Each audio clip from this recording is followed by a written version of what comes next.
Will Grant himself. All hail Will Grant, gold standard king, Lord of the flats and everything that swims. He'd catch a redfish in a sewage pit. Meanwhile we're skunked like how'd do it. Superhuman hands, we are peasants at best. Fish fear his name, we fear his cast. Bow to the rod, bow to the brand. There's fishing, then there's Will Grant. What's going on, guys? What's up?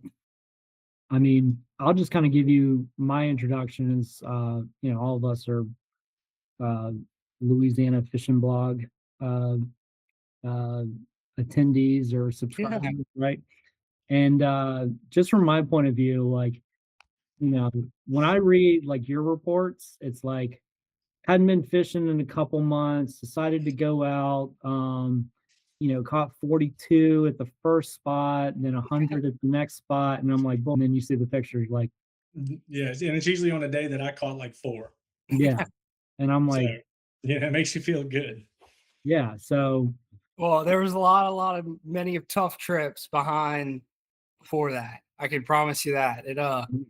It took me a long time to kind of figure out, and I still don't. I still have. I think everybody does have tough days. Yeah. Some days you just can't get these fish to bite; they just won't cooperate. But before I, really started catching some trout or consistently, it was many of tough trips, many of long days out there. Yeah.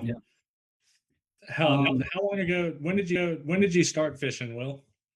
Well, I always fished growing up and stuff. A lot in ponds and whatnot. My dad, grew up offshore fishing. And then, when I was in 7th, 8th grade, he bought a little bay boat and we started fishing just Lake Pontchartrain. My family's from Mandeville, so we launch out of Lacombe and go hit. They had the old shell pads, oyster reefs. Used to have the old pylon still out there. And we would go fish all that. That's when I really started trout fishing. But when I was probably in high school sometime, my family got a camp in Shell Beach. And my dad ended up upgrading the boat. He still has the 20-foot Skeeter was his first boat. And that's what you'll most likely see me in a lot of times around Lake Pontchartrain. He keeps that at the house, so it's easy to go grab and throw in the lake. But he also has a 24 Triton that I get to fish off of too, out of Shell Beach. So I've really been lucky and got to fish from Lake Pontchartrain all the way down to Shell Beach and explored, those edges of Venice and all that. Nice. Growing up. But I really started, fishing hard as 16, 17. As soon as I got the license, it was every empty chance, Shell Beach, the lake, wherever they were biting. Yeah. How did you hammer them since day one, right? No, so when I first started, it was a lot of like, come back with 3-4 trout, a lot of tough days. It's a little bit of a learning curve, with trout. But I just kept going, and, I'd read all the reports, Louisiana sportsman articles. And from there, just trip after trip, time on the water, you start picking up on little things here and there, certain things with the tide, moving certain places. And it was really it's been an accumulation of all those trips that, even today I'm still I'm thinking about it. I think about trout fishing nonstop, but, I'm always trying to put together why they bit here on this day or why not here, and stuff like that. So it's kind of a constant learning process for me.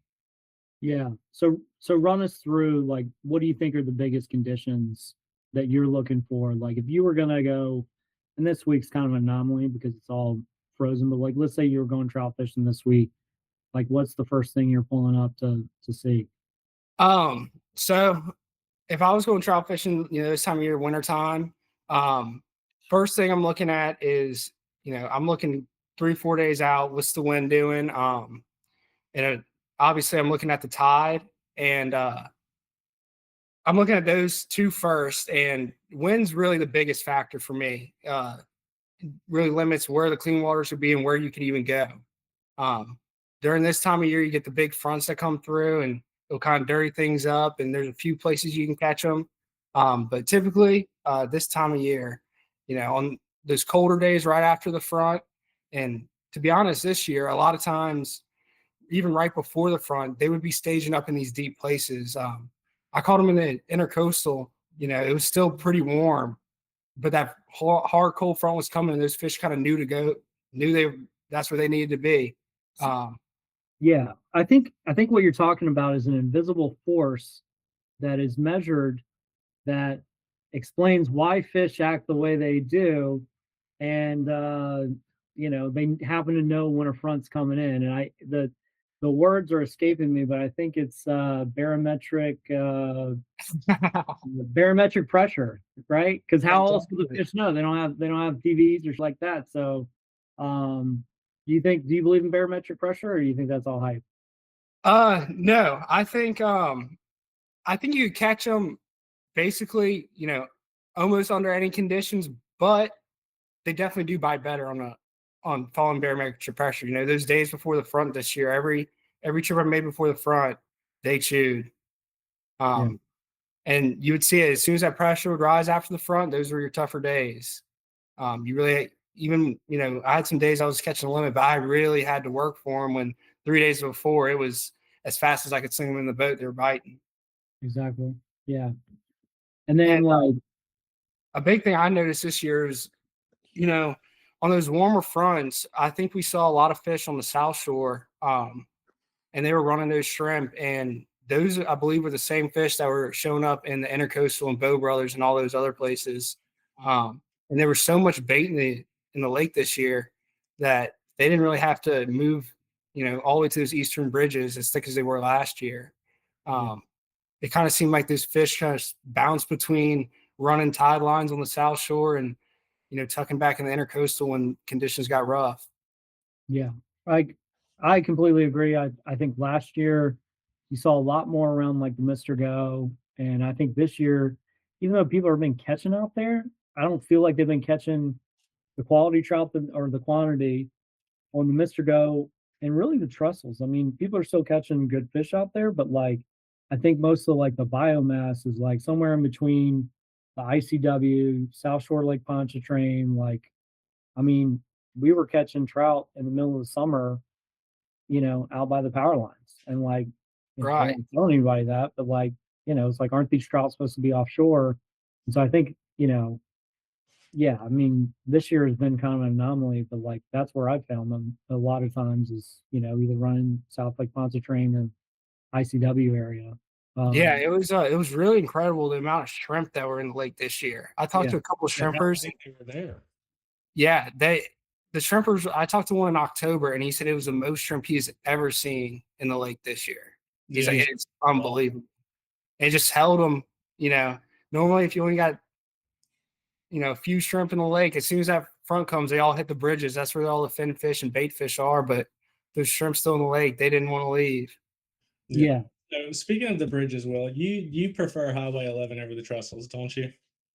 I do. And why is that? Because your Chaz Champagne's relative? No, I watched Chaz Champagne catch 2 5-pounders this year, 30 yards behind me, back to back on poles I just fished. Unbelievable. Oh, it hurt to watch. You primed him up, and then he picked him. Yeah. He got him fired up. One out of there, and I caught the male, and he went back for the female.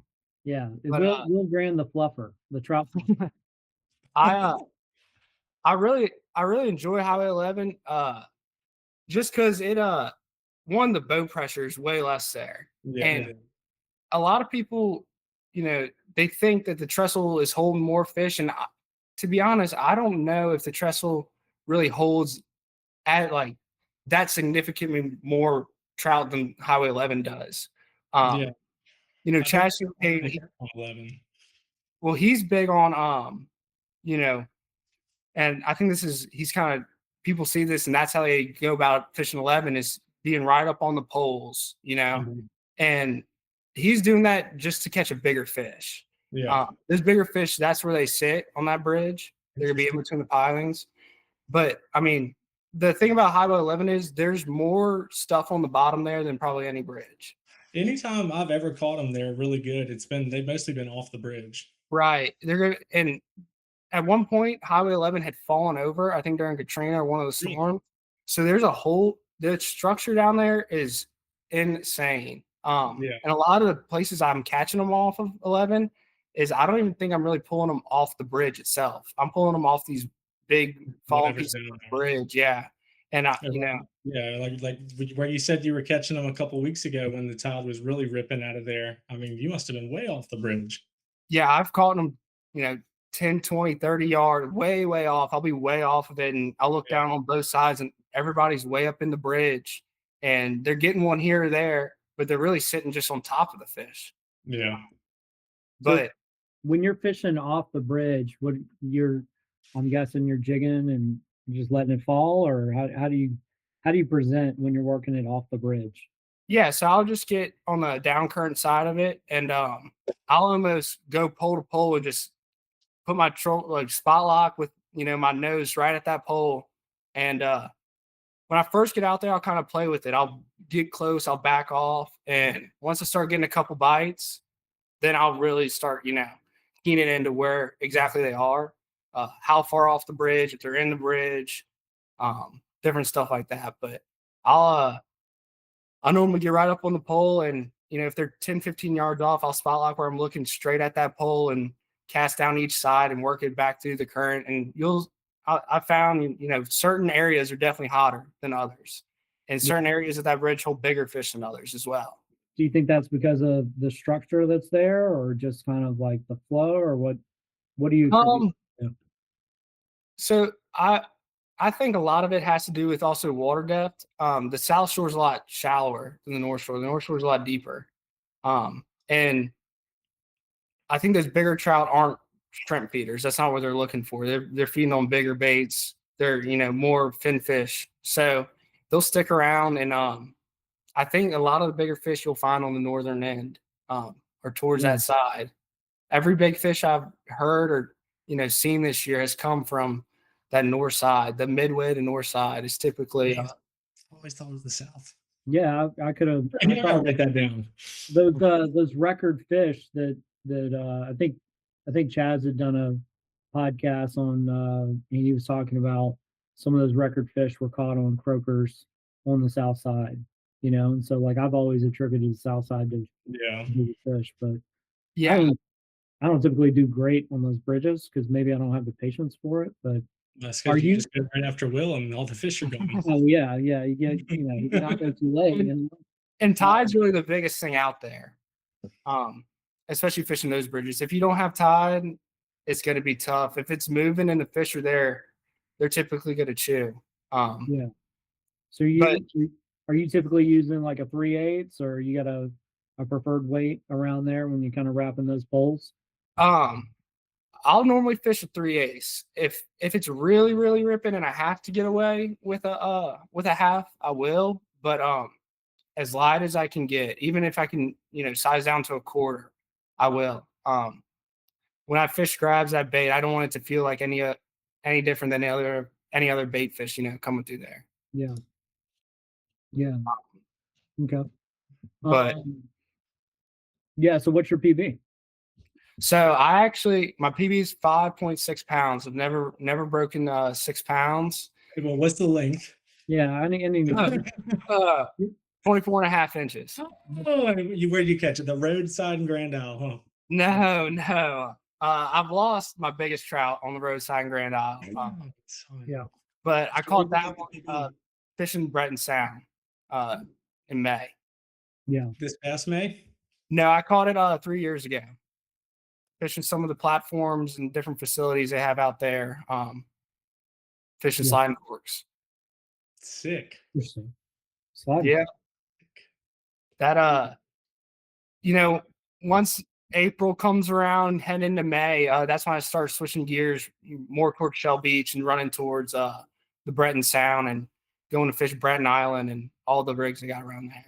And what about Delacroix? You ever run over to Delacroix? I do.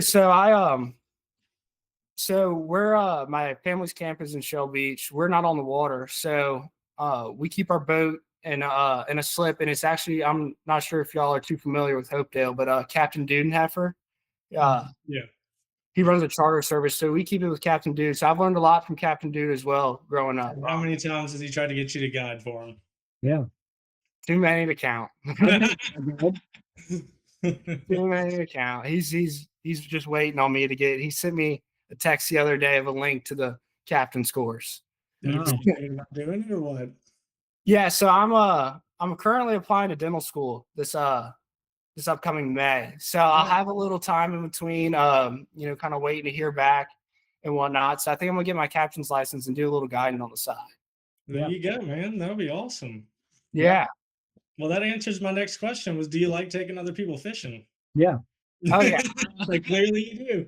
Yeah. I went to LSU I was in a fraternity and everything. So every week it was different group of buddies. Let's go, taking everybody. Is that how Either you meet road- with, Levi and all those guys?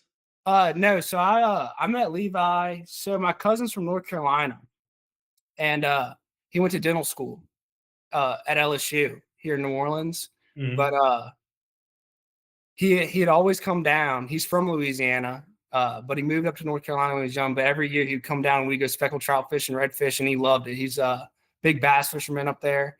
So when he moved down here, it was on. He was wanting to go all the time. So Levi was in his class, and that's how I got to know Levi. He would come along on the fishing trips, and Nice. then they got the little it was a 22-foot, I believe, Sea Pro, and they were running everywhere in that thing. Everywhere, man. Everywhere. The heck out of Levi something. would be by himself halfway across the Gulf. I'm like, dude. Crazy, Yeah. man. So there's a disproportionate amount of dentists or future dentists in the LAFC group. So you got Ty, you got Levi, and Eddie Ring. Is it like a fetish to mess up something's mouth for you guys? I mean, what's the appeal, I guess, that you I think that could be part of it. I don't know. Yeah. So I mean, the group is like kind of geared towards like helping beginners like figure out like Louisiana and stuff. But then like you've got like some real talent. Like, I mean, I would put Josh in that group. I would put Daniel Boyce on some days, and then I'm probably forgetting somebody because I've the memory of like an Atari, but like what do you think it is for you? Because like you clearly got these things like figured out. Is it the reporting? Is it like the competitive aspect? Like what's the appeal for you to continue to subscribe, I guess? Um, you know, I've been a part of LFB a long time, and I really didn't. I'm not a huge guy of always looking at reports and stuff. I'm bad about responding in the comments and stuff. But I was when he moved it to the website, I started reading more of the reports. I liked how he had it kind of set up, and I was like, well, I'm reading these, and people are, I felt like I needed to post too. I was reading them, and I was fishing, catching fish. So These need some help.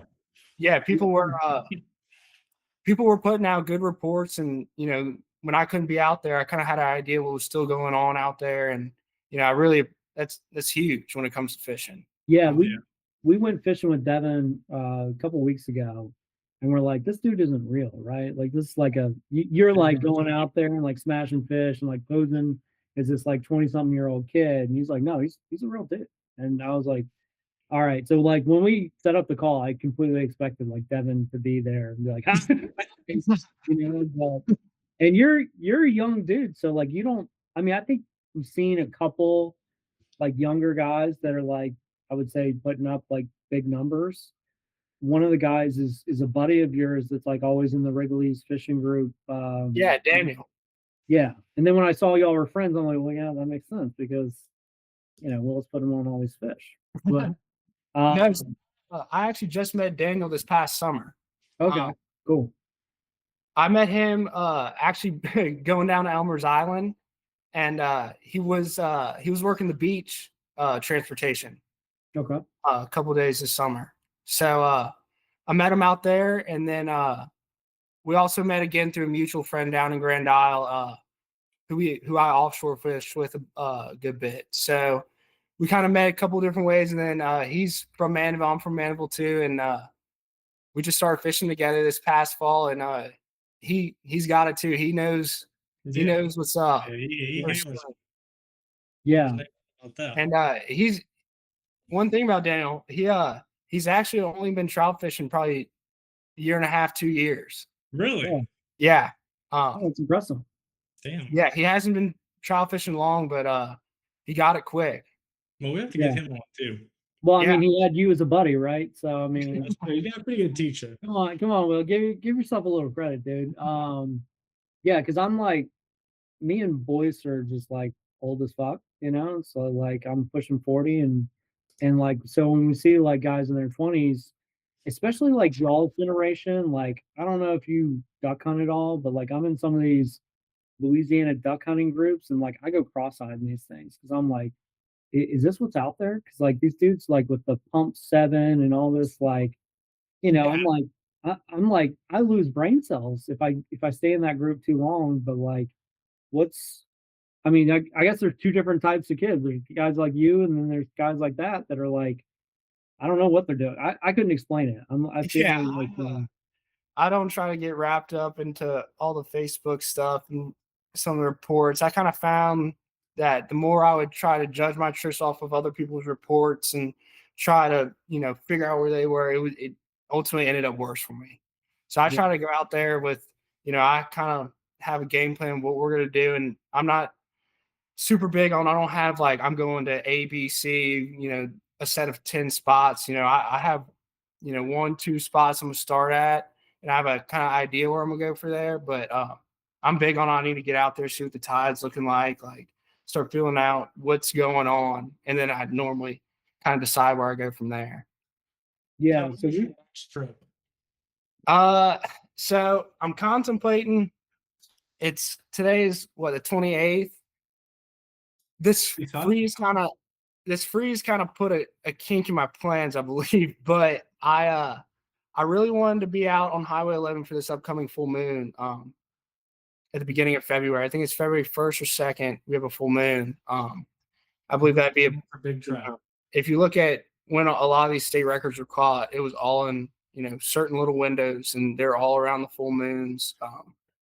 is that what you're going for? Is like one of these like 10, 11 pounders?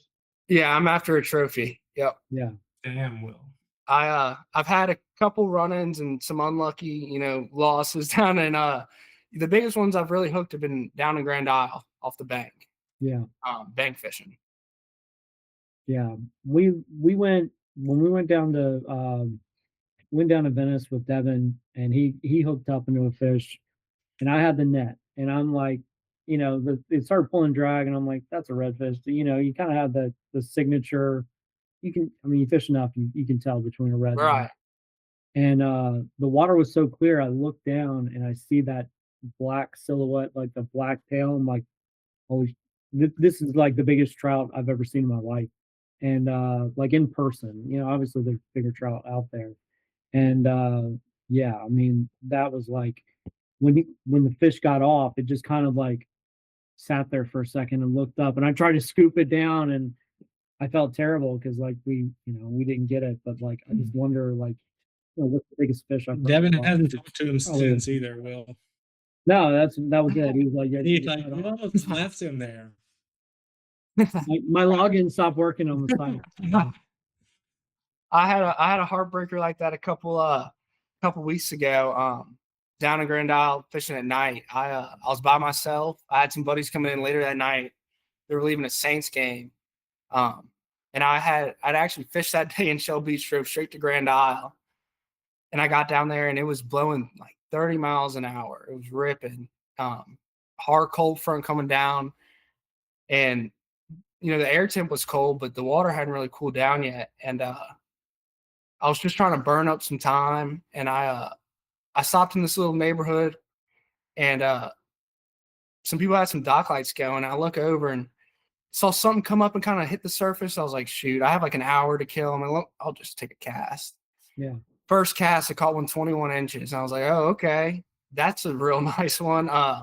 And then I fished. I ended up catching my limited trout and redfish right there, but I had one I was by myself, and I couldn't even flip him up on the dock, and I ended up breaking him. He was probably in the ballpark of 6 to 7 pounds, and then he did the thing where he sat there in the water and looked at me for a minute, then decided to take off.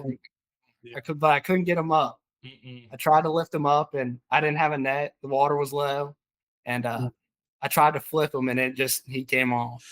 So Yeah. it was like clockwork. I used to, I'd be fishing at night, and you know, I feel like the big fish all hang out together because you catch like a 19, catch a 20, Right, yeah. like, and same thing with like smaller trout. You catch like 13, 14 inch, they all kind of hang out.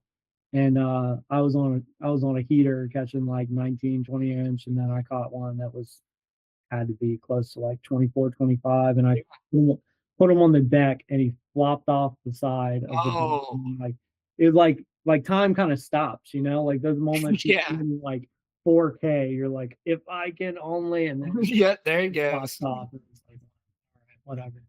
Yeah. So let's talk about outside of like Highway 11. What are some of your like favorite places to fish in Louisiana? My favorite type of fishing is summertime, going out to the Breton Sound, fishing all the platforms out there. I absolutely love that type of You fishing. fish It's the all islands big out trout there, out maybe? there. I'm sorry, what? Did you ever fish the islands out there too, or you're just going for the platforms? No, I'll go fish around Breton Island. There's not much left of curlew out there. But even run the chain up to Freemason, and I've fished parts all over Chandelier, really, from the southern end. I've fished parts of the northern end as well. Um, but I'll kind of run the whole chain through there, fishing all the platforms and islands. Nice.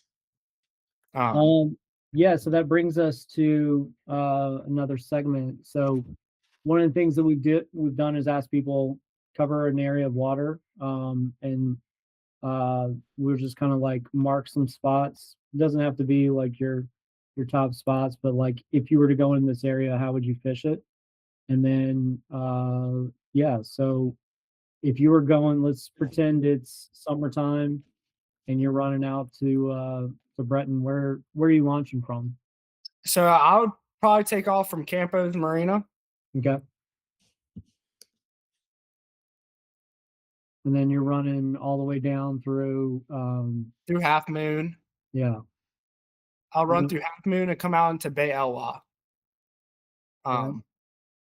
And then from there, I'll if the rocks aren't too busy and it's early, kind of summertime, I may stop there, try to catch some numbers right there. But if it's going on in Breton, and especially on windier days, you have a west wind or something. Early in the summer, the Long Rocks is a great place to be. You're pretty protected there.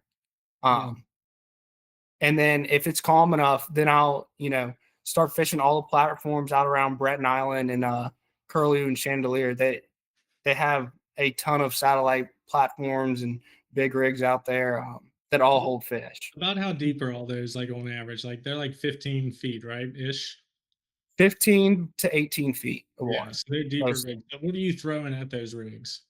So during the summer, I'll go out there. You got to bring live bait. I love. Delivering live bait. That's Live the bait, shit. Baby. All right, well, thanks for coming on. We appreciate it.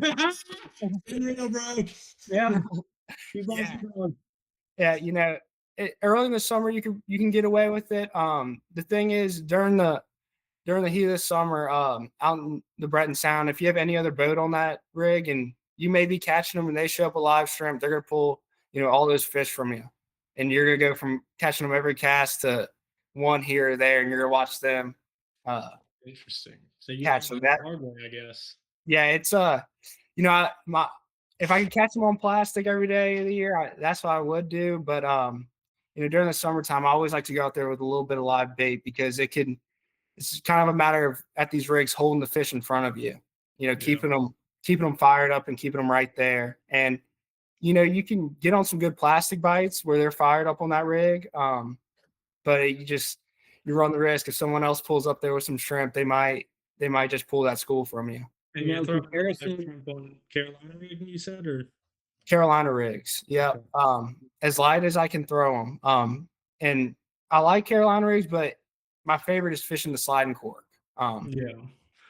I So really, out in Breton, I got those rigs too. Sometimes like that, you can get a lot of river current out there, right? yeah. So the current can get pretty serious out there. On your harder tide days, I tend to focus more on the islands. Really interesting. And then on your lighter tide days, that's where I'll focus more of my efforts on the platforms. Nice. But when it's ripping out there around those rigs, it gets tough to fish. Those fish could be there, but with all that current coming around those rigs, you can't really present your bait quite how you want it.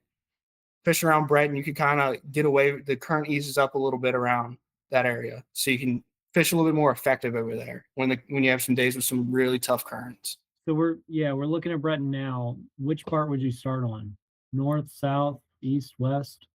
I would probably get out there and start probably on that top end that you're looking at right there. I guess would Yeah. be more the south or east side of it. And I would kind of just hop around and see where the bait is. You know, most of a lot of times when I'm out there, I'm keeping my eyes peeled the whole time, like looking for any sorts of bait flicking action, birds, any signs of life out there. So you know, I'll start. I'd start anywhere really. You can catch them anywhere on that island. Um, but that corner is a very productive corner. That's been a very, that's one of the hot spots on Breton Island. Mhm. This corner right here. Yeah, you can see the current coming around it. Yeah, the last time I fished Breton Island, that was like where all the birds were going nuts. That was this past July. It was right Yeah, there. you'll So typically see. did you ever fish Breton Island, Will, when the cove was like not filled in? Yeah, so I did a long time ago with my dad, and it was very That, good. yeah, You I've just- heard legendary stories about that. Like It it was was just very like the good. greatest place on earth. It was And incredible. then they pumped it all full of sand, like rebuild the island, and Yeah. all the guides in Venice said they like ruined the world. Which I mean, I guess they ruined a really good spot, but at least the island's, getting built back up. But I Yeah. really wish I could have gotten to fish that cove, man. You Yeah. ever you ever And fish the interior over here? That's where the cove was right there. Oh, But now it's just all like when you get up there, it's just you can see birds' ankles. ooh. and, and a lot of that was shell bottom back in there. Yeah. Oh, yeah. And see, now they ruined that too. That's another thing. So It's like all they dredged sand. it all up and pumped new sand. Now it had like really good natural bottom. It had grass, I think, Yep. sometimes. Yep. And it was like it would get shallow and then it would drop back down in the back where your cursor is, and it was like 3 to 5 feet deep. And man, they said you could just go in there and just murk them. Yeah. None of this is deep anymore back here. This little No. Well, if it is, you can't get up close to it enough to fish it. Interesting. Yeah. So that was a notorious, legendary, spot on Breton Island was the Cove. Yeah. And it's just so protected. It was tough, I think, for predators to get back in there. You couldn't have a ton of sharks and porpoises and stuff running. Wasn't Yeah. deep enough for them to really get back there, but Yeah. it was still deep enough for those trout to stay up in there, and it was clean and had good grass and bait all the time. It's interesting because that's what they attribute. I mean, there's like a worm spawn that happens in Laguna Madre, and that's where they attribute a lot of those big trout, but then also there's predators that can't get in there. That's why I think it's, they get such big numbers there. And I think it's the same way for Mosquito Lagoon too. Have you ever been fishing like other states for trophy trout? No, I haven't. I've just fished Louisiana for speckled trout. So if we do a Laguna Madre trip, are you down? This is my take on those. Is I hate to go catch a giant somewhere else and not be able to come break it here. Damn, that's a hot take. Yeah, That's a good take, though, Will. I like that take. I want to catch my first. Once I get a big one here, I'm down to go fishing in Texas and Laguna. Let's get the big one here. Your PB's what, 6 pounds? Right under 6. I'm shooting for. I want to hit the 8-pound mark. Yeah, I do too, man. That would be awesome. I'm friends with Mr. Terry St. Cyr. He's Yeah, I wanted to ask you about him. he is, I don't know if there's anybody in the state of Louisiana that's caught more big trout than Mr. Terry. So how'd you get hooked up with him? So I went to school with his grandson. No, good man. That's a good guy to know. Yeah. Huh? Went to school with his grandson and started fishing with him actually off the road in Grand Isle. Mr. Terry fishes off the road all winter long. Nice. But a lot of those big trout he caught were, you know, during the time pre-oil spill. It was quite some time ago, but I go into his camp right there in Grand Isle and I see all those 8-9 pound fish. I'm like, I gotta go get one of those. He's got it mounted. He does. Yeah. Man, He's got a stringer mount of some real big 5, like 8. I think 8 pounds is the smallest trout on that stringer. So poor guy. if you were gonna catch a giant in Grand Isle, where would you go? Ooh, good Um, question. If I was to target a big fish in Grand Isle out the boat, I'd be in Camanata Pass. Fishing the rocks. I'd be fishing. It's gonna be the other pass to Grand Isle on the other side. Like, how much I know about Grand Isle. He's from Alabama. Will. It's Yeah.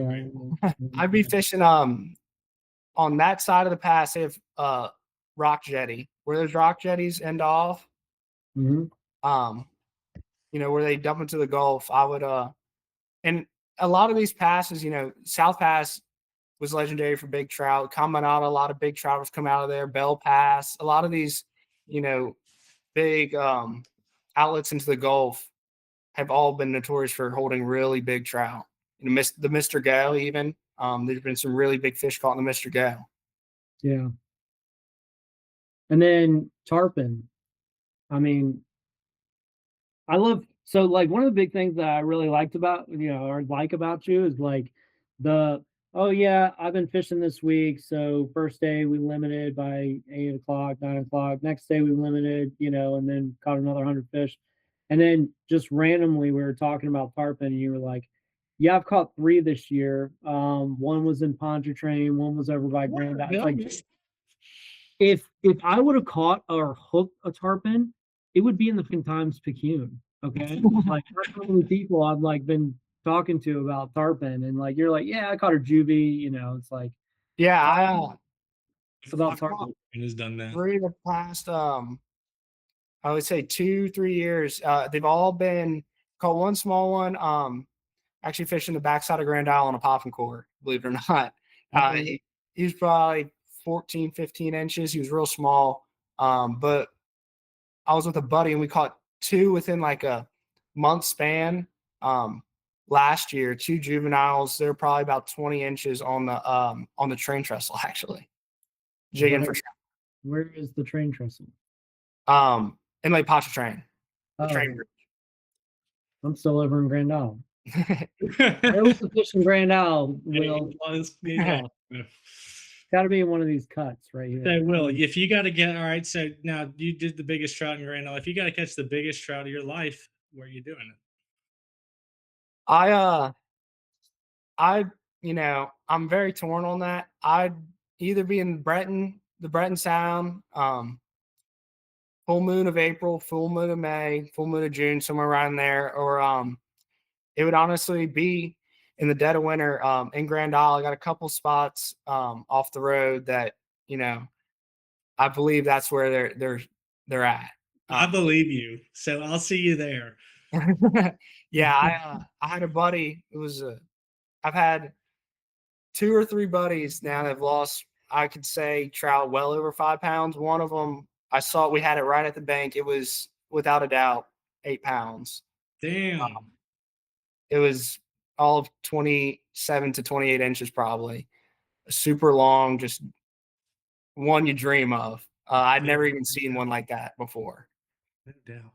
Yeah. So top 5 spots that you would look for big trout. Highway 11. Highway 11. Outside Grand Isle. Breton Sound. Camanata Pass. Camanata Pass. And I'd probably say Bell Pass. Oh, nice. Out of Fouchon. It's just, you see it down there, Port Fouchon. And that there's a lot of great places out of Venice. The tip, Will? Yeah, I'd be fishing towards the end of it. And there's a lot of great places, you know, in Venice, but I'm just not knowledgeable on it enough to be like, this is where I would go, you know. Yeah. Um, I know they're there. The Venice is, you know, that's where they are. All these trophy trout. There But are other places too. it's not a, you know, it's not a I think super, at y'all some know. point we had a PCA trout caught there, right? Or maybe it was a redfish. Where at? The Tarpons. Yep. They caught a one at the you talking about the barges? Yeah, right out there where the Nathan was just zoomed in on. Yep, the Fouchon barges to the just to the west where you are on the beach. That's an awesome or I'm sorry, the east, not the west. Yeah, right out Yeah, there. awesome spot. Awesome summertime. May, June. Awesome summertime fishing. Get out there early. Topwater bite can be you know. Like these rigs out here, you talking about the riprap right Jetties here? right there. They're Yep. like little jetties.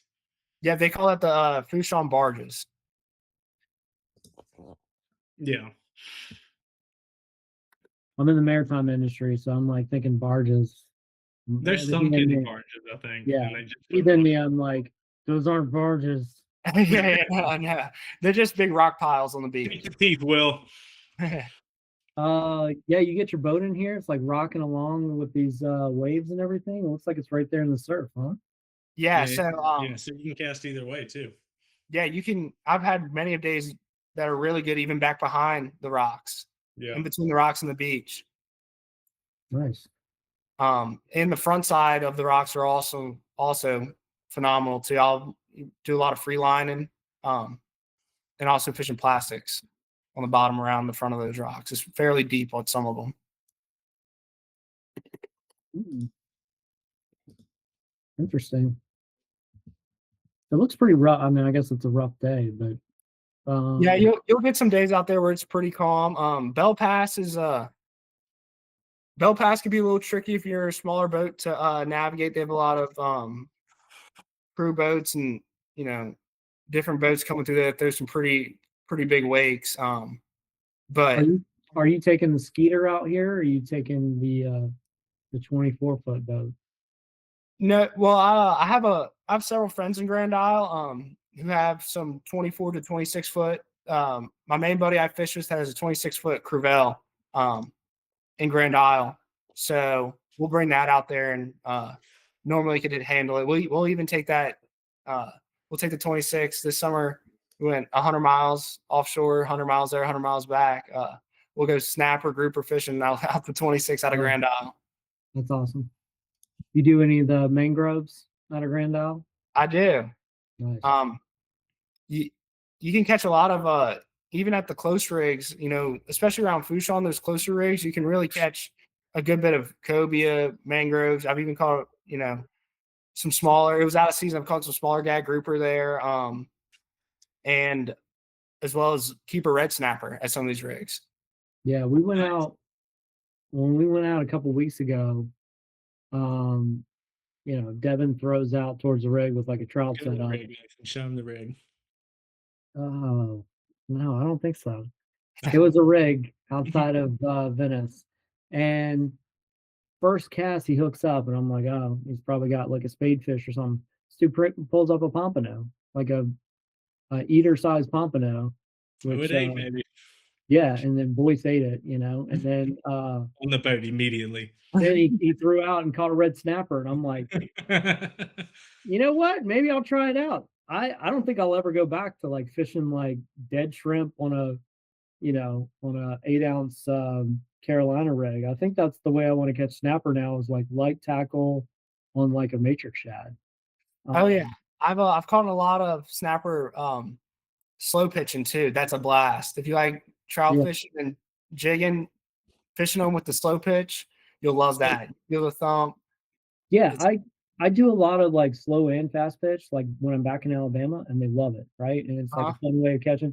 It'll wear you out pretty quick, but like for whatever reason in Venice, I have never gotten anything to eat a slow pitch, which is crazy because in Alabama they're like, I don't know what the difference is, but like it seems like maybe it's just I'm in the wrong spots, but it just doesn't seem like they hit those jigs like they do in like other parts of the Gulf, like or the other parts of the Northern Gulf at least.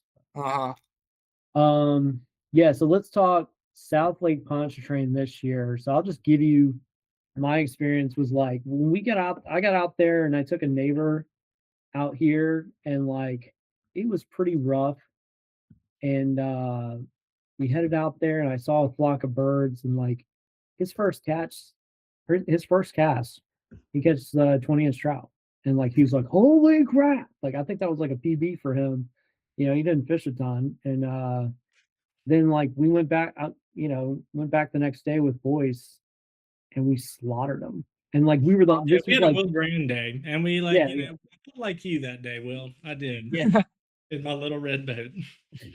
So yeah, so that was like and it was nuts because they weren't like these weren't schooly trout. Like we were No. talking 22-inch trout on a popping cork in a Uh-huh. plastic. I'm like, these are Breton Island fish that are in the lake and they're like obviously chasing birds and stuff. But like what was crazy to me, and this is the first time I've seen it, was the birds were like a mile deep and like 3 or 4 miles long. And you could pretty much cast in any direction.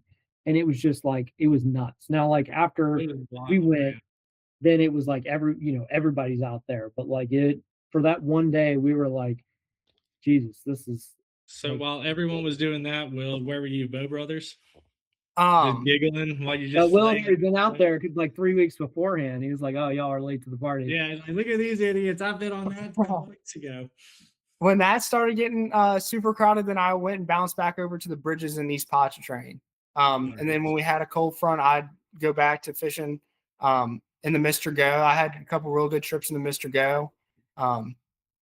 Bow Brothers was, hit or miss, but you had some days in there that were pretty decent. I saw Marshman posted a video. He looked like he had a pretty good trip in there a couple days, some nice trout. But I was just kind of bouncing in that whole little area, just trying to get away from as much boat traffic as possible and try to get on some fish. But once that really got super crowded and was starting to get played out, I went back towards the bridges. Yeah. So yeah, talk to me. I want to talk about a different bridge now, the Causeway, because it's Yeah. like to me is such a finicky bite, and I finally caught one trout on the Causeway, and I was like so proud of myself. But like, I feel like that's one of like the most nuanced bites, like outside of like Seabrook deep drop. I feel like that's like one of the most difficult bites, but it seems like you do really well there. So like, walk me through kind of like how do you like to start on the bridge? What presentation do you like to do? Like, Yeah. So I I personally think the Causeway is one of the toughest places to fish. One thing about the Causeway is you don't have much tide movement there. Um, which, you know, me and Daniel always talk about this is we feel like, at the trestle at a Highway 11, that current's ripping and those, the shrimp and all that's moving through that bridge pretty quick with the yeah, tide. So those fish are forced to come up and eat it pretty, they have to eat that bait or it's going to be gone. yeah, They'll come up and hit it pretty quick or hit your bait pretty hard. At the Causeway, they can sit there and look at it. They're used to the little tide move. They can really decide, they might pick at it, drop it, you know. Um, they're not forced to be quite as aggressive because there's no tide there. That bait fish sits there and swims around that pole until they decide they want it. Yeah, Um, that's a good take there. And does the Causeway have more stuff on the bottom, or is it mostly pretty clean bottom? the Causeway's pretty clean bottom. Not too many hangups there. Every now and then you'll run into like a random one. So Really? you never know, but for the most part, very little hangups. I like to fish, the down current side of it, wherever, I want the tide coming towards me.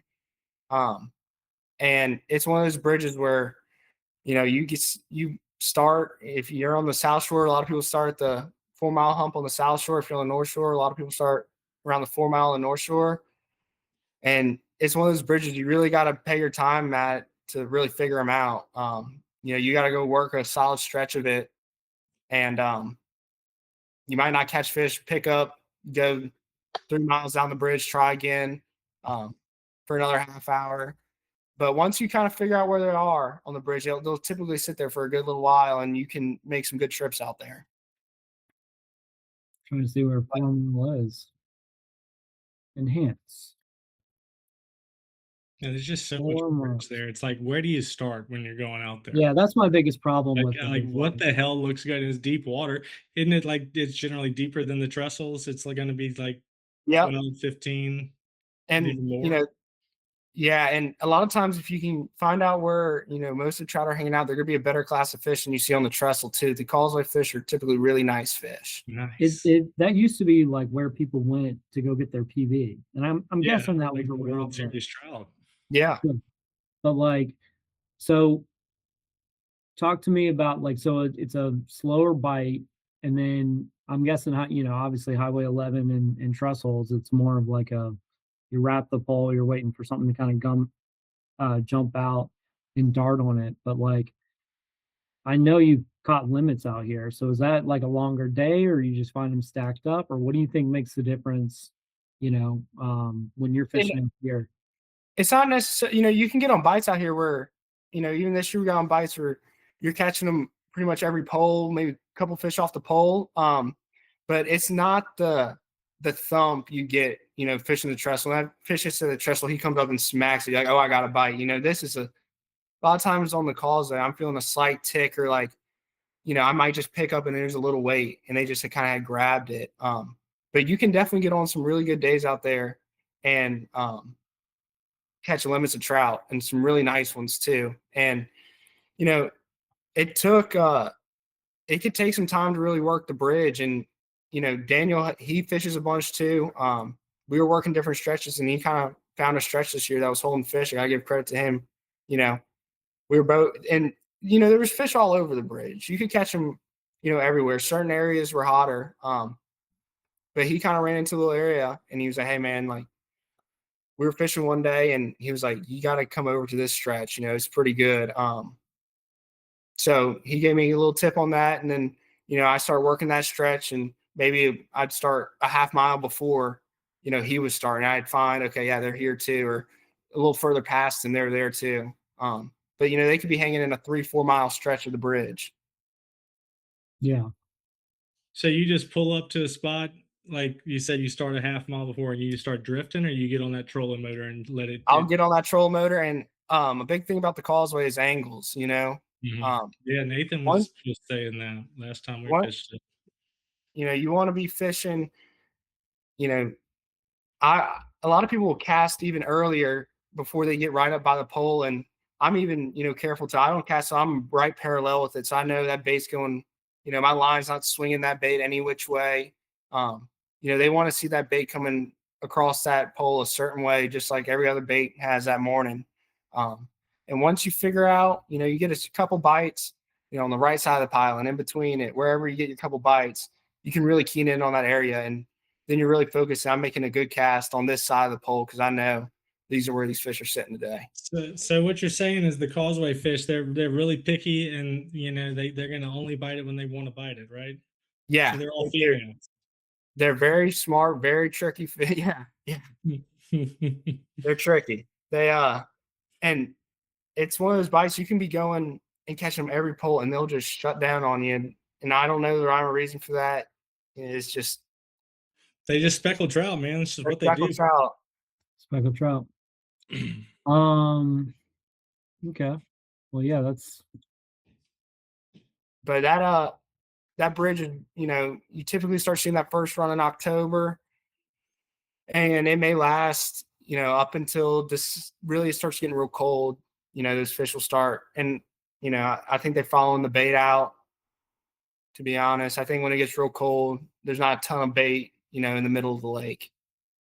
yeah. Me and Boyce went to go fish like a very it was very foggy morning, and it was like perfect for top water, what we thought was perfect for top water. The water was like crystal clear, and like, man, you couldn't ask for better conditions, and like we got skunked so hard. And I went Yeah, out there. North Shore, man, it's just crazy. Everything looks perfect, like Nathan's saying, and man, I don't ever catch fish up there. We ran Yeah, out here. We were a little further north, and we were just kind of working in between the pilings, like casting it like we do for trestles and Highway 11. And just like you said, I went to go pick up and there was some weight and I'm like, I think I got some grass on my liner. That's kind of how it felt. Mm-hmm. And I pulled it up and it was a 16-inch trout. And then I ended up posting on Lake Pontchartrain, like, I finally caught, and like after however many years, I finally caught my first highway or my first causeway trout. And I think it was one of the guides, maybe like Justin Bowles or something, was like, yeah, once you figure it out, like remember how you caught it, because that's how you need to fish it next time. And I'm like, dang it. I was like, I should have remembered. Shit, so Yeah, and You they'll got it change that up. way. That's all you need to know, baby. yeah. They'll change up. Like, I'll go on a morning trip and we'll be catching them on the right side of the pole. Decide to go on an afternoon trip and they're all on the left side of the pole. They'll just kind of flip around, and every day is different out there. You'll start getting out there, and it's one of those things you just gotta figure out when you're out there, that Yeah.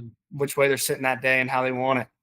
So what's your like optimal way to catch fish? Like a lot of people say, a fish from the bank is worth two from the boat. I mean, you obviously do a lot of roadside fishing and whatnot. Do you agree with that? Or are you indifferent, or what's your take on that? Um, you know, I I've caught in it's tough for me to say because a lot of times, in the dead of winter, when especially these past couple of years, when everyone I'd see, on Facebook, everyone's catching redfish and stuff. I was fishing off the bank and easily catching.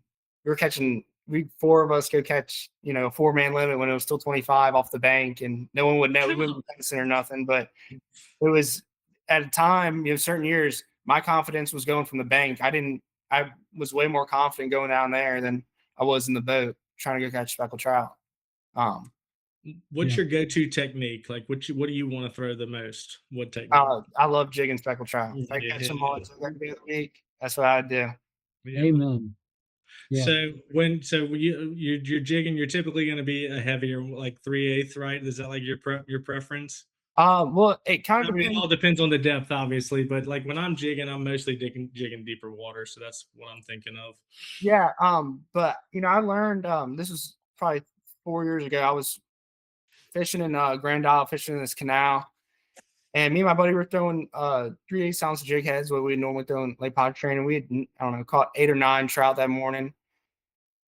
And I walked down the bank a little bit, and these 3 guys standing there. I'm like, how y'all doing this morning? They're like, oh, just strung up number 75. I'm like, what? And I started talking to the guy, and he was fishing a 1/8 ounce jig head. Interesting. So I was like, huh. So as soon as I threw on a 1/8, it was on. So now I'll go down in the wintertime, I'll fish 1/8, 1/16, 1/32 ounce jig heads. I make the bait fall. 136. They're really tough to fish. You really gotta be able to You just jig. gave us the secret. But and I'll be fishing a 1/8 ounce, 1/16 and 10, 12 foot of water, letting it sink 18, 20 seconds. And Small you little could, oh, man, that takes some patience, man. Yeah, and Yeah. I've had days where my buddy was standing next to me with a quarter, he caught 2, and I catch my limit in 10 minutes with a 1/8. It was just the way it fell, or it looked that bank fishing really made me a better fisherman in the fact that the fish were there. Just It you was got to just dial it in. Yeah, it was, I have to figure out, and before that, I didn't think it came down to what size jig head you were throwing. Like that didn't even cross my mind or anything. Yeah. But Fishing lights taught me that. Obviously, like the smaller presentation or like the smaller weight makes less of a splash and stuff. I thought it was like, all right, well, if I can cast it past them, and you realize like they want to see it, they got to see it first before they hit it. And like if it goes straight down the bottom, they're never going to see it. And yeah, yeah, especially in the wintertime, those trout like to get in dead-end canals and places that don't have much tide. They got to conserve energy. So they don't want to be in places with heavy tide when it's cold and in the wintertime because it'll sit there and just burn up all their energy.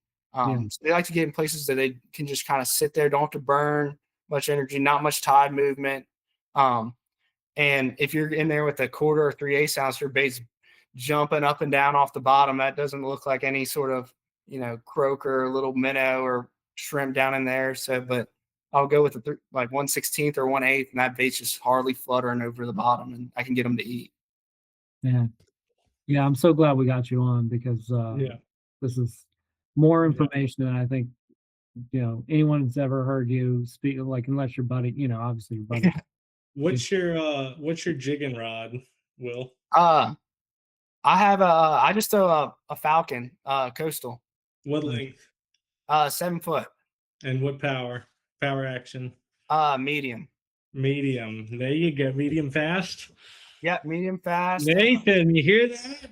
It's a beautiful Yeah. setup, Will. That's a beautiful setup. That's why they say you should never reach your heroes, you know? That's- because that's- It's a pool noodle, man. How do you like you catch a big fish on that? Like my big problem was like I would go set the hook and like you would get that big bow in the rod, right? And then what Uh-huh. happens? Like it comes back, you know, and then when it comes back, it's like they're it's hooked and then Yeah. it lets it free and then they would get off. Like I couldn't Yeah. I Well, couldn't from your get standpoint, being used to the other way, I can absolutely see that. You just rip it out their mouth. Yeah, I like it. Just I felt like it was that little bend and that softer. I wasn't losing as many fish, and like especially in like Pontchartrain when I'm fishing half ounce, 3 ounce, 3/8 ounce jig heads. I like the rod with a little give in it. So when they come up with that heavy jig head, my rod isn't snapping back at it, pulling all that tension. It had a little give, so that I felt like I landed more fish with a little softer tip on it. And what line do you have on there? I kind of use whatever. I think I have. Oh, yeah. What line? Hey, Do you put dental floss on there? Yes or no? I think I got some like 12-pound big game that I found in my bag. Needed to spool it up before a trip. Just threw that on there. What kind of reel do you have? Zebco? I actually just got one of the Shimano Tranxes. Nice. Nice. It's a pretty sweet reel. I've only had it probably 2 months now, but I've really enjoyed it. It's been awesome. Like 200 your bait caster over spinning reel? Well, like sliding corks and popping corks and all that, bait caster. But when I'm fishing a jig or Carolina rig, spinning rod for popping corks and sliding corks. But for jigs and Carolina rigs, I'm throwing it on that bait caster. Have you ever tried a popping cork on a bait caster? Oh, I have. I have a tough time with it. I can't pop it right. Most people do, Will. It- What about a it's drop? like- Do you ever throw a drop shot? Yeah, so a lot of the winter I caught a lot of fish on the drop shot, fishing in the intercoastal. I had a couple little areas that had some nice ledges in between like Chef and Seabrook. I would go fish and I was throwing drop shots on all those ledges. Yeah. Nice. All right, so let's test you out real quick and see, can you reverse engineer where the fish were caught in the Wrigley's fishing group by the pictures themselves? So We're gonna see what kind of angler you are, Will. oh, this was interesting. Did you see this? The snook that was so that's a Myrtle Grove. Yeah. What? Yeah. That's the in, easy one. And so, Where do you think that this fish washed up at? I know where that fish was. Boom. All right, here we go. Now he caught it. He caught it. Give me a second. Where was it? There. It's obviously next to a camp. It's across the canal from a camp. Yeah, I don't know exactly which one it was at, but it was in one of those little bays on that side. Yeah. That's where they caught that, dude. That is wild. Well, they didn't catch it; they just walked up on it. Oh, okay. Yeah, it was after the freeze. It like Yeah, washed it up. died. Gotcha. So somewhere around here, but you gotta think about how salty this area is, though. But you got to go through all of that to get there. Which, like, they kind of like that. They catch them up in Alabama, like deep in the creeks, and that's where they go to spawn. Yeah, they actually catch a bunch of them up there. They actually catch tarpon in the same area that I can show you where it is. It's like over here off of like Wolf Creek. They're like deep in these creeks back here, which like you look at them, they're just super deep. Back off like Perdido.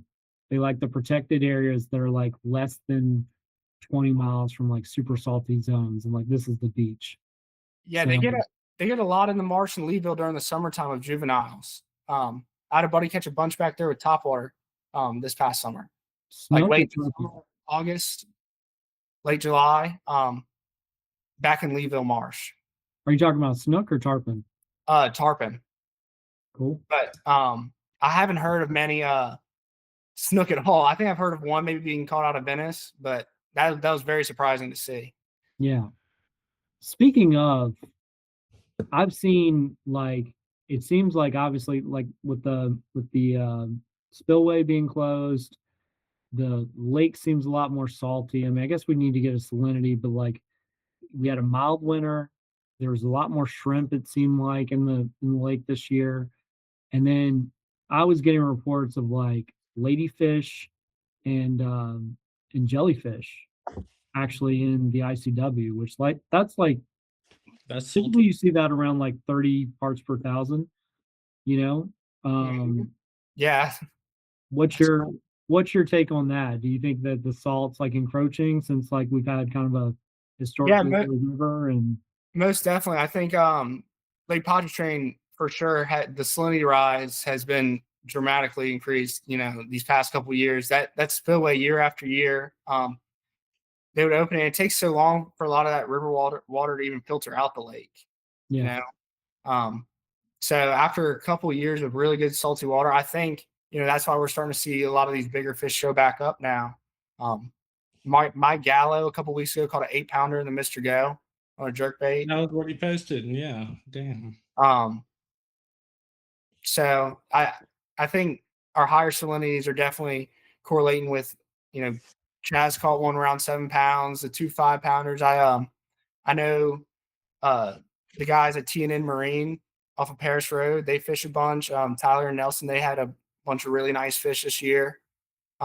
Fishing the bridges, a couple 5-pounders. So, and in previous years, you didn't hear about 5-pounders, multiple 5-pounders being caught in a winter. Yeah, so I think that definitely is in particular for Lake Pontchartrain made it a better fishery these past like 2-3 years. All right, this one should be an easy one for you. Where's that at? That's at the pier right next to Bridgeside in Caminata Pass. Oh, this is a roadside spot. This got to be an LA1 spot, huh? Yeah, that's off LA1. One of the little ponds back in there. Oh, here we go. Here we go. This. That's in the Mr. Go. You think so? he went to Lake P to take that pic. He's either in the Mr. Go or right on the inside of the locks, in between the ones that go through Bienvenue and the ones that go to the Mr. Go. If you look in the background, you can see the wall. You got those young eyes. Yeah, that's a wall. You see a wall over here? There's something. Let's in another picture, you could see they had the white NASA building. Let's hold on. I got the reflection. Let's blow it up. What's that? We're calling this the CIA. This is the Kuyan Investigative Agency over here. People don't realize how much information they give away online. And them shades, graph screens. Here we go. It's Mr. Go. It's Mr. Go. Oh, there's a sign right there. All we got to do is find the sign. Okay. Let's see. Mr. Go, find the sign. Be by the wall. Scroll down the bank. If you zoom out, I think he could have been go right on the inside of the wall. Way up north. Right? On the north side of that corner. Like right here? Like on the other side of the wall from that. Yeah, on those rocks. Yeah, there you go. Interesting.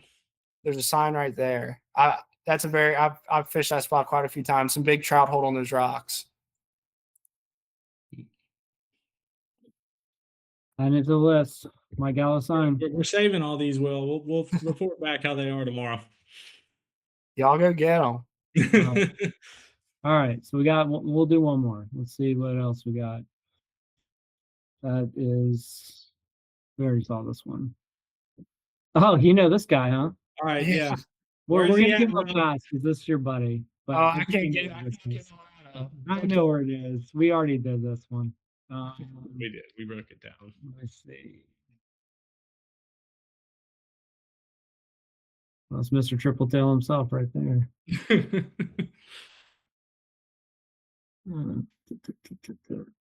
What's your feeling on pogie boats? I definitely not a good thing. Okay, that's all we need here. We don't need. Yeah. Boom. Do you have Chaz Champagne's phone number? I don't. I'm not friends with Chaz like that. Daniel's pretty good friends with Chaz.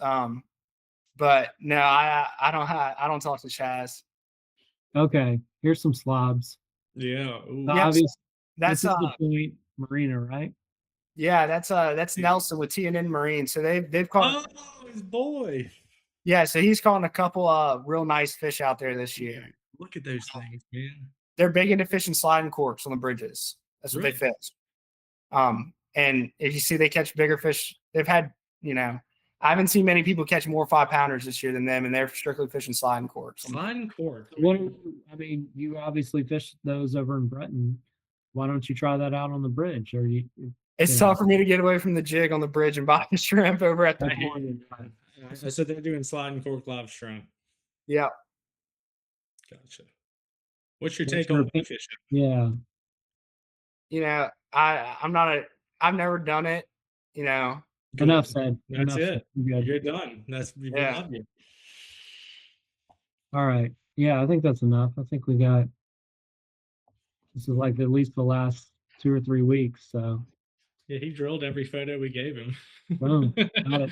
Oh, yeah, I either know that guy, whatever that one is. Boom. Yeah. So let's do a rapid round of questions real quick. I'll go first, and then Boyce last. The next one. All right. Forky or hard bait? Hard bait. South Shore or Island Marina? South Shore. Fluke or paddle tail? Paddle tail. I guess we already know that one. Grass bed or sandy bottom? Grass bed. No one has picked sandy bottom. Y'all.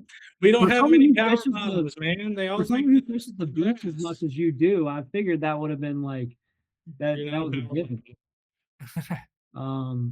Do you like? Are you a I worded this very badly. Do you keep or release? Both. Yeah. I do both. When you get your trophy, are you going to keep it, or are you just going to take the picture? No, I'm gonna release it. I don't need to eat an 8-pound trout or 6-pound trout. I like to keep the smaller fish. I really don't even enjoy eating the bigger fish. I don't think they taste that great. If I have to eat a speckled trout, I like the 13 to 14 inch range. Yep. Those are the best eaters. Yeah. Delicious. Whose turn? My turn? Yeah. Bourne or Pontchartrain? Ooh, this is a tough one. I had some incredible trips out in Lake Bourne last spring. I'd have to go Lake Pontchartrain though. There's no place like fishing the pool. Yeah, Pontchartrain's money, dude. Fog or overcast? Overcast. I'm done with the fog after this past year. We nonstop running around in it. Deep drop or shallow? Deep. Wade or casting deck? Casting. Inshore or offshore? Inshore. That's tough though. Yeah. Inside or outside? Outside. Wow. Interesting. Are you a top guy or a power bottom? I like fishing on the bottom. All right, good answer. Who is the best angler or the biggest legend that you've fished with? Terry St. Cyr. Without a doubt. Yeah, that's a pretty good one. Yeah. Mine's West Bank Josh. Oh yeah, WBJ, man. This guy can pop a cork. Like, I've never seen someone set up a double rig on a popping cork until we went down to Venice and he was smoking them. That was a new one for me. Okay, let's see. Who so give me 3 anglers in Southeast Louisiana that we have to get on the show. Um, I would say, Mr. Terry, I could probably talk to him. He would probably be, That he would might be be willing to incredible. come on here. He is a wealth of knowledge. That would be His incredible. stories, I can sit there and listen to his stories of how, they're really incredible how his fishery used to be. Um, Yeah. and there's not many people that really got to experience it to the extent he did. He would go do 3-day trips overnight for speckled trout.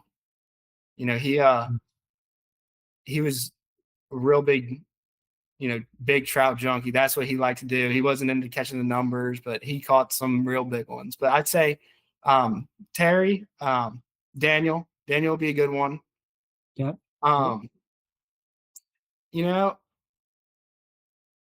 I if you can get I also Captain Dude, he his family, started off as the first marina down in Hopedale. Really? It was Dune Heifers Marina. So he has been down there, he grew up down there in Hopedale, and he's got some pretty, very knowledgeable about um, all the marsh and the islands and all that down there, as well as, he knows how things used to be. So he'll fish spots that used to have land, and be catching all these speckled trout. So he'd be a great person to have. Those are probably my top 3. All right. We might ask for your help to get that set up. So follow up to that is who do you think is like the quietest killer out there?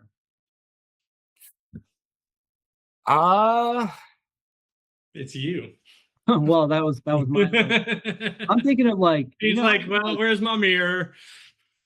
the thing I'm always thinking of is like, and I'm sure you've ran across this, is like Lake Bourne, you're out there and you're smashing it. Some dude rolls up, not a guide, catches, you just see him catching like 3 to your 1.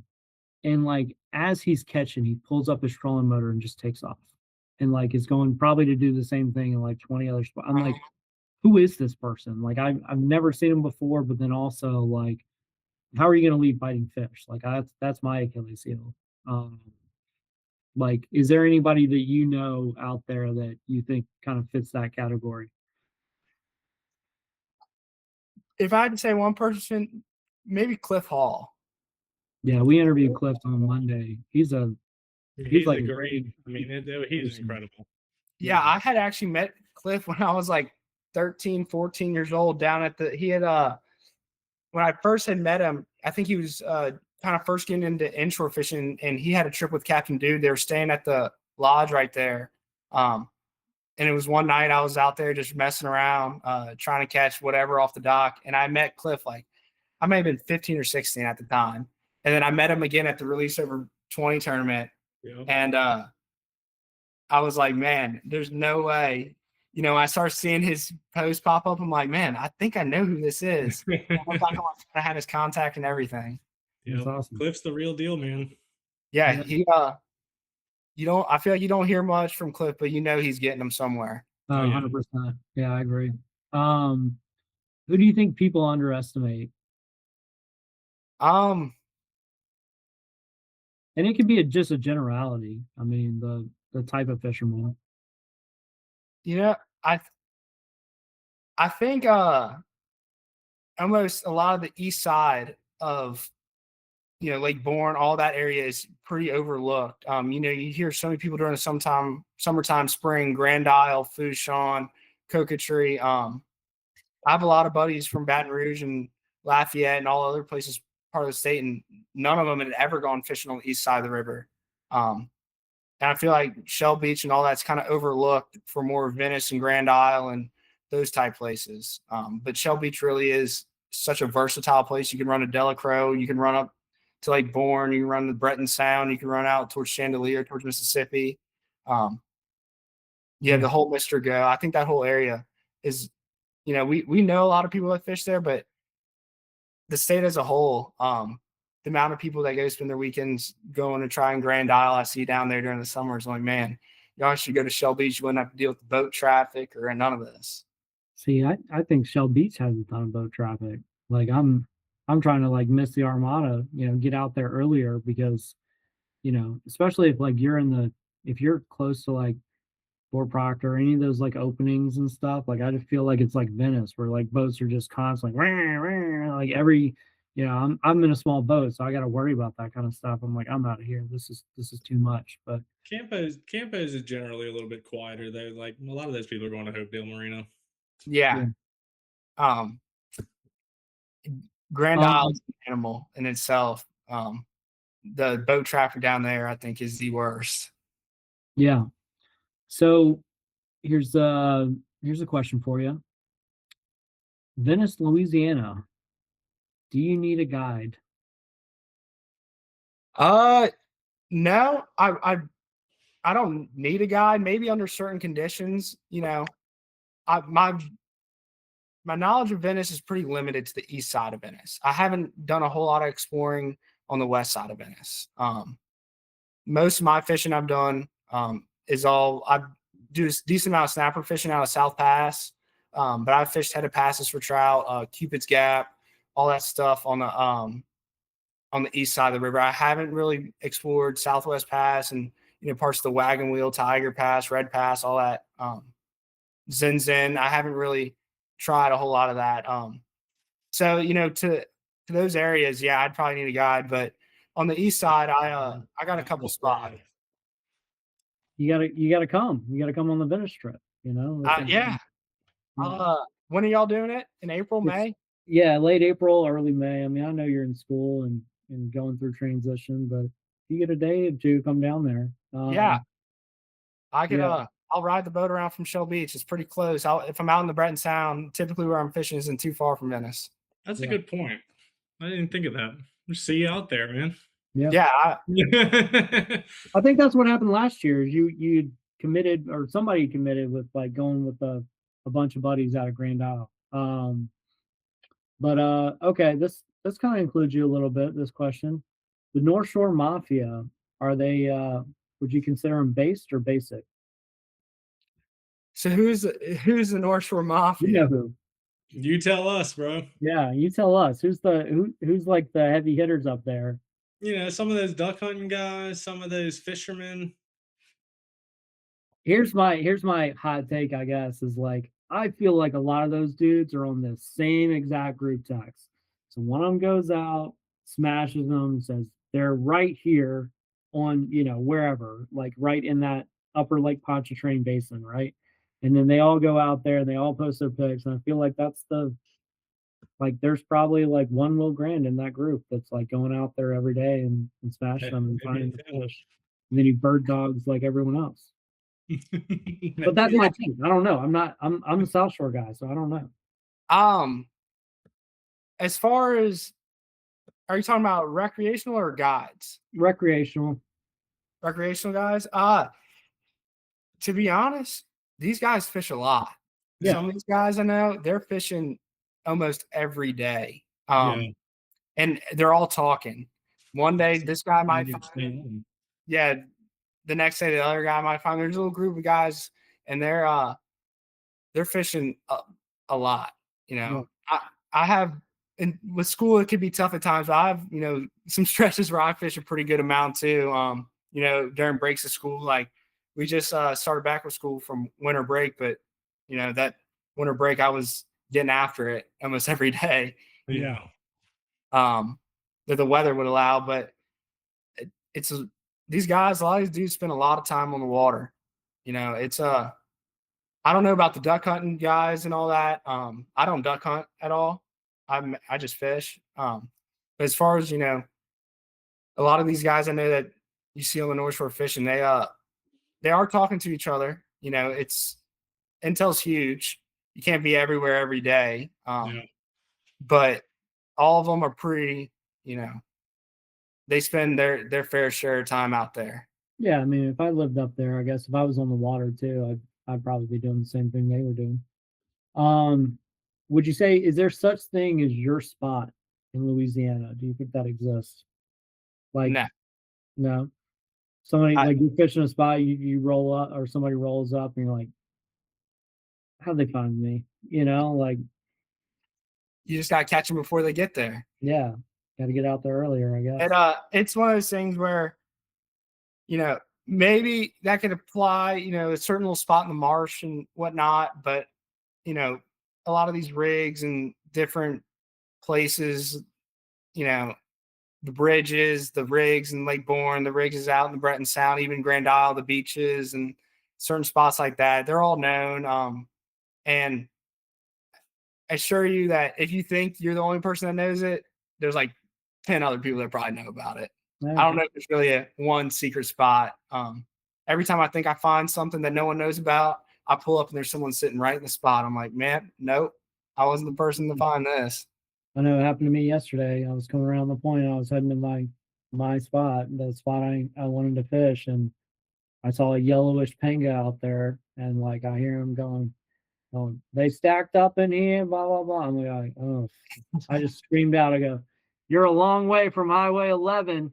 I said, "There ain't no Yeah, fish on Highway 11." I said, "Oh." there's so many people that fish around here. It's like someone is bound to have found something right in that area or something similar at some point in time. Yeah. Um, it's in terms of electronics, like when you're fishing the bridges, you using like the side scan, or are you just like literally just working the work? So I fished the bridges in my dad's 20-foot skeeter, and I can't tell you the last time that fish finder was able to turn on. I don't fish without any Amen. Amen. He's made Nathan's day.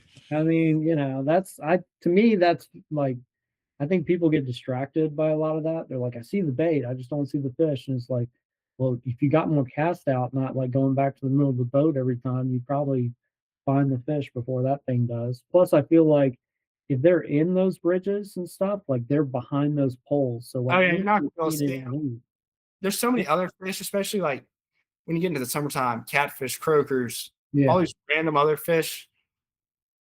I I don't really use electronics too much. I mean, um, maybe if I'm in a new spot down in Shell Beach and uh we have a graph, but in my dad's scooter in Mandeville, I fish in the lake with in Lake Bourne. A lot of times, like a lot of the shell pads and stuff.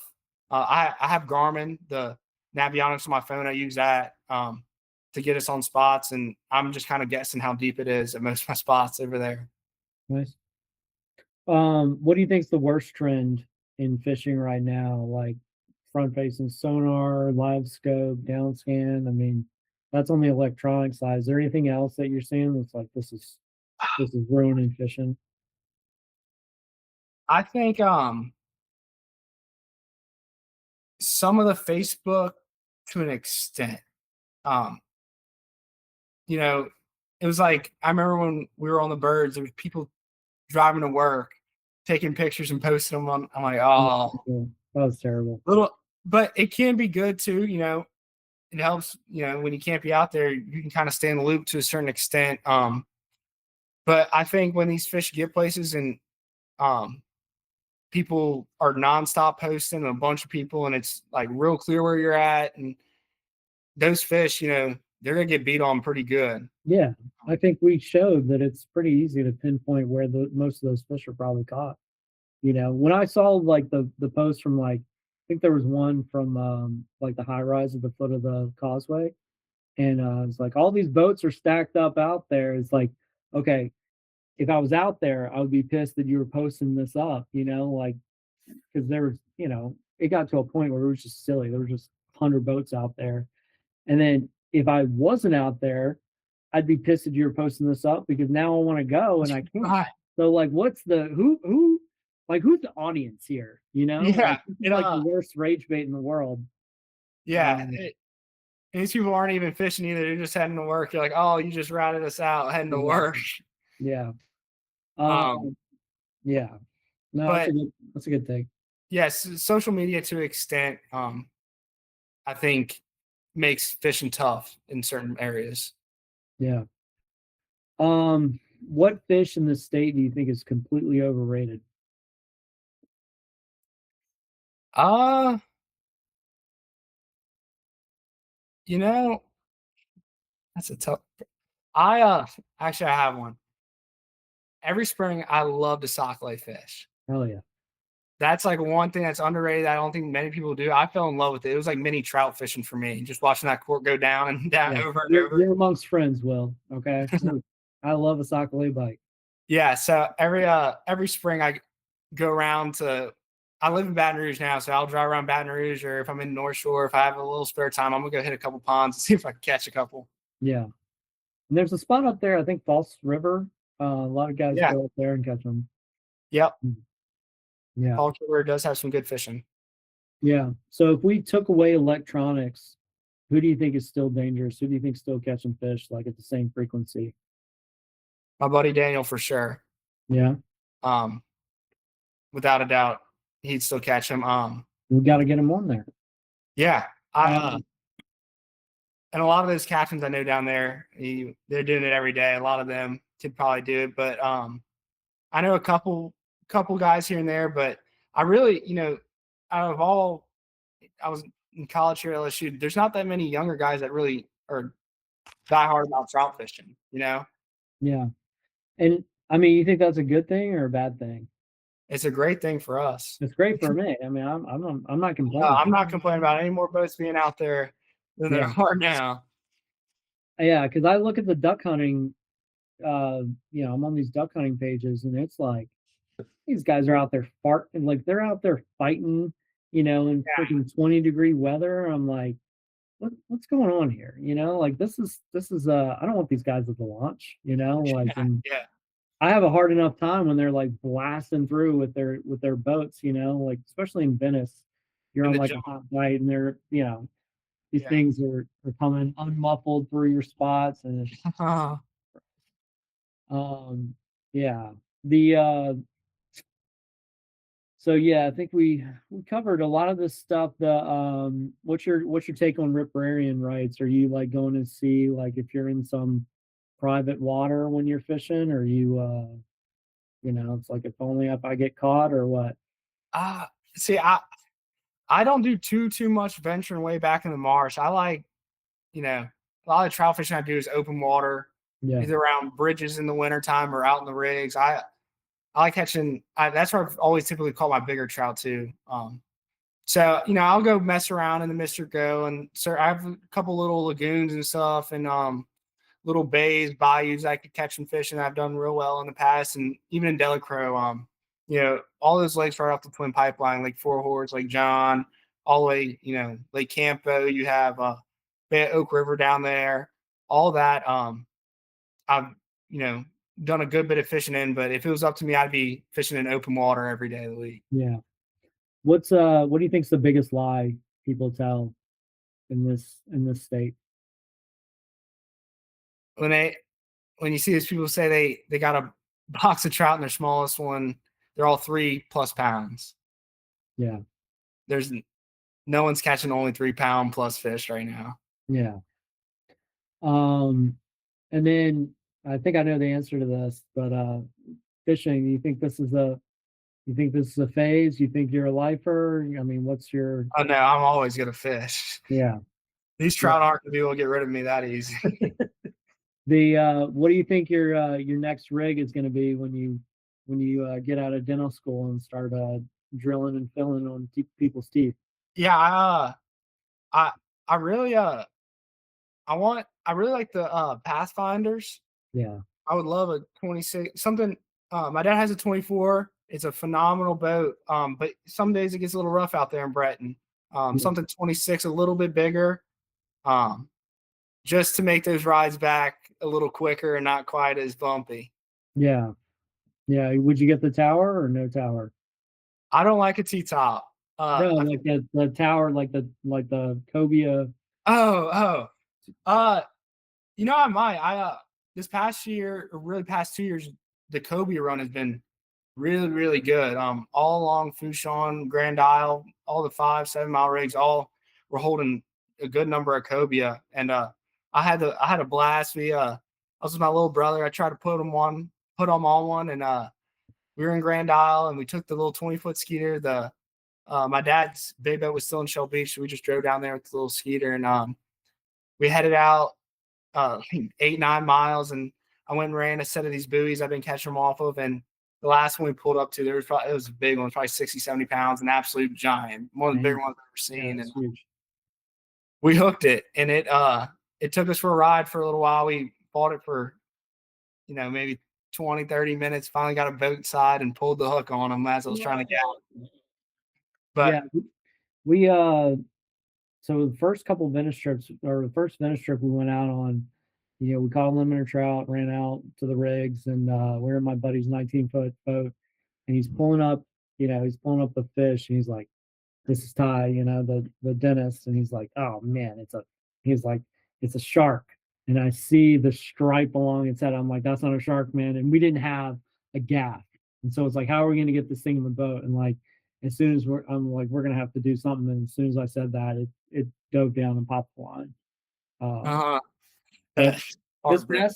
past vintage trip was good because I caught one on the rig, and then Daniel actually caught one, and I think we were looking for a net or something, and he just boat flipped it into the boat. That was the first time I ever seen that. He's like, "That's my first cobia I ever caught." I'm like, "Well, Yeah, that's the first time I've ever seen that done." So I caught a couple juveniles that are like 16 to 20 inches in coquetry at the end of the summer.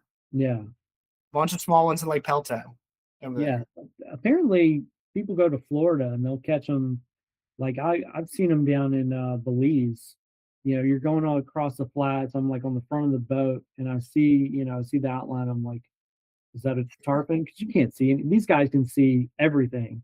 And I'm Uh-huh. standing in the like literally eye level with the guide, and he's like, "No, that's not a tarpon." He's like, "That's a crab muncher." I'm like, "What's a crab muncher?" He's like, "That's a cobia." I'm like, kept throwing out, but yeah, I love a cobia fight. So what do you what are you most passionate about in regards to Louisiana? Uh, by far, the fishing and I do some deer hunting, but by far fishing inshore and offshore. I do a decent amount of offshore fishing during the summers, too, and I love offshore fishing just about as much as inshore. It's Yeah. close. I think So I sure catching the big speckled trouts at the top though. yeah, yeah, it's definitely trout are hard. I feel like offshore, it's like you just show up and blow up. I mean, even when we put Devin out there, he's like, "I'm gonna take my kids out here. This is the easiest thing I've ever done." I'm like, "Yeah, man, it's why do you think so many people are into it? You just drop Uh, and you're there." they fish eat anything offshore. I Yeah, mean, put the bait in front of them. Typically, especially snapper fishing, it's like just big old brim down there. yeah. I remember I was eating breakfast and I didn't feel like going and cutting another pogie, so I just put on like some gas station boudin. These things destroyed it, like, damn, why are we going out and buying bait? Like they'll literally eat anything. Yeah. So yeah, when someone says the name 20 years from now, what do you want them to say? Well, you'll still be young. You'll be 40 something years old. 40 I'm a, years from now, what do you think people will say about Will Graham? Still gonna be a legend? yeah. Hopefully, got the state record by then. Yeah? You're gonna knock them off? So it looks like I need to research the conditions because like 99, 2000, that's like when most of the records were caught. And I think like I don't know if we're nearing the similar conditions, but if like we came really close to opening up the spillway this past year. I think they were like maybe half a foot away from doing it. And then, but it seems like if we keep on this track, I mean, we're catching 20 something, I mean, we're regularly catching 20+ inch trout on popping corks in South Lake Pontchartrain, like not even trying. Yeah, Um, do you think that we're lining up for like another kind of 1999, 2000 World Series type trout? I am. I'm very hopeful on it. I don't know if it will ever. I mean, those days sound just so insane. These guys were catching 20 plus fish over 5 pounds in a day. Um, you hear some of Dudley Vanderboer's old stories and stuff like that, and it doesn't even sound like that'd even be a real trip. Yeah.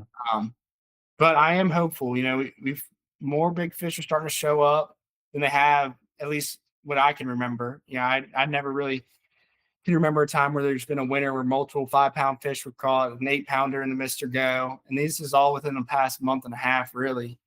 Um, So that's a very, very good sign as long as they can hold the spillway off. And I think there's going to come a point where there's not going to be as many people out there. I don't know if fishing is trending in the direction of more and more people doing it, to be honest.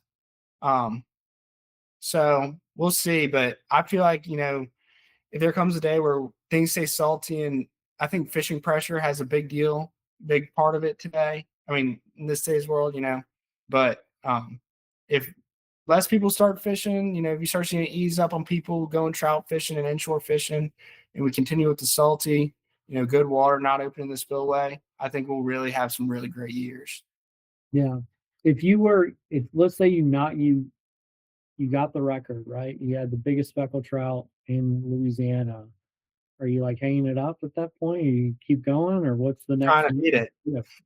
Then you can go to Texas and like Mosquito Lagoon and go catch like a bigger trout over there. Yeah. Only Yeah. then, once you get the state record, then that's when you're going to start traveling. Then we can start knocking them off with the other ones. But really, I would love to go fish some of those areas. But I want to catch one 7 to 8 pounds here first, because I know if I go catch a big one there and I never catch one here, I can't break it, I'm gonna be like, Yeah. I want to catch a big one here first. When you get into dental school, you think you'll slow down? We'll see. My cousin was in dental school with Levi. I'm not sure if you know Levi. Yeah. But they fished all the time when they were in dental school. So I'll fish as much as I can. Obviously that'd come first, but if I have extra free time, New Orleans, it's a lot closer than Baton Rouge. Yeah. Yeah. And then, I mean, then once you become a dentist, hopefully you'll get Fridays off, or you can start to, you working at a family firm? Are you going to go work at a different, My dad's a dentist here in Louisiana, so I'd probably work for him. But yeah, if I can get 3 days a week off, like a Friday, Saturday, Sunday, or Saturday, Sunday, Monday, that'd be wonderful. I'd be out there. Maybe some weekdays, when there's less pressure and it's just you. Yeah, that was great with being in college right now, is when we have these breaks, I'll go out there on like a Tuesday or Wednesday, if I have it free and no one's there. It's awesome. And that's when I really have the best days, is when it's during the week when no one's out there. Well, when you get your captain's license, let me know. Because right beforehand, me and Boyce want to go for free with you. Yeah, y'all have to come hop on. I'd love to have y'all. Yeah. I appreciate y'all having me on today. Yeah. Yeah, definitely. I appreciate you coming out, and Boyce has gone somewhere, I'm sure. And if he was here, he would say thank you for coming on. We've both been very excited to pick your brain on this, and just kind of like how I imagine you think a lot about this, which makes me feel a lot better, because that's what I think about a lot. And so I think that's what it takes if you want to catch big fish. Yeah, it's I can safely say I think about what's going on with the speckled trout every day. Every day I'm thinking, where are they going next? What are they doing? You have a girlfriend? I do.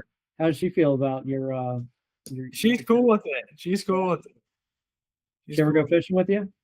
So she went one time, but she's allergic to all shellfish. So she doesn't make it on too many trips.